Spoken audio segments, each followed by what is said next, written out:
À sa quatrième visite à Béthanie, le Seigneur projetait de révéler sa royauté.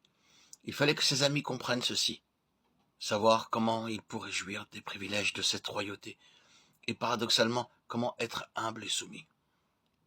Pour accomplir la prophétie de Zacharie 9.9, le Seigneur vint cette quatrième fois à Béthanie, sur la route de Jérusalem, pour montrer sa royauté. Et comment être amené à cette royauté? Par l'humilité et la soumission. Beaucoup de croyants ont accepté le Seigneur Jésus seulement comme leur sauveur. Ils le veulent uniquement pour pardonner leurs péchés, éventuellement les prendre au ciel, là où ils seront réjouis éternellement, dans quelque coin. Ils n'ont pas compris que le réel désir du Seigneur Jésus est de faire d'eux des co-ouvriers, des partenaires, et que dans ce but, ils doivent constamment se placer sous sa royauté et sa seigneurie. Dans beaucoup de cas, après bien des années de défaites et d'échecs, ils comprennent enfin et donnent la bonne place dans leur cœur au Seigneur Jésus comme roi céleste. Il doit être le roi de nos cœurs, de notre foyer et de notre assemblée. Et son autorité doit s'exercer pleinement et constamment au milieu de nous, aussi bien individuellement que dans notre famille ou dans l'Église. À cette fin, la quatrième visite à Béthanie nous est révélée le secret, nous montrant comment nous pouvons demeurer sous la royauté du Seigneur Jésus-Christ et comment nous pouvons jouir de notre association avec lui en tant que notre roi céleste. C'est à dessein que notre Seigneur choisit le petit d'une ânesse pour rentrer à Jérusalem, bien qu'il ait pouvoir et autorité sur tous les animaux.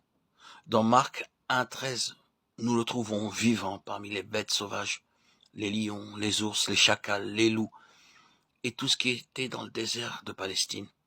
Et ils lui obéissaient. Il est dit qu'il était avec eux.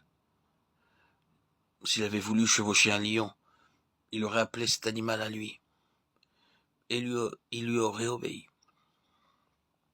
Comme on fait les poissons et toutes les puissances de la nature et de l'enfer. Dans Luc 5, il voulait que tous les poissons viennent dans le filet aussi, quelle que soit leur taille. Ils vinrent tous dans le filet sans aucune résistance. En passant, nous remarquons que dans ce miracle, le Seigneur a montré comment Pierre et les apôtres devaient apporter l'évangile à tout le monde. Tout comme au commandement du Seigneur, toutes sortes de poissons vinrent dans le filet. Ses disciples devaient devenir pêcheurs d'hommes, non seulement des pauvres, mais aussi des gens de classe moyenne et des riches. Ils devaient pêcher les hommes, qu'ils soient blancs, noirs, riches ou pauvres. Ainsi, les apôtres furent préparés à prêcher l'évangile d'un bout à l'autre du monde. Cependant, dans Jean 21, il y a un message d'un genre différent. Ici, il leur enseignait comment construire l'Église.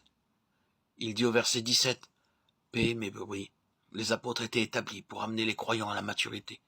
Non seulement ils devaient être sauvés par leur ministère, mais ils devaient être nourris, amenés à la maturité. »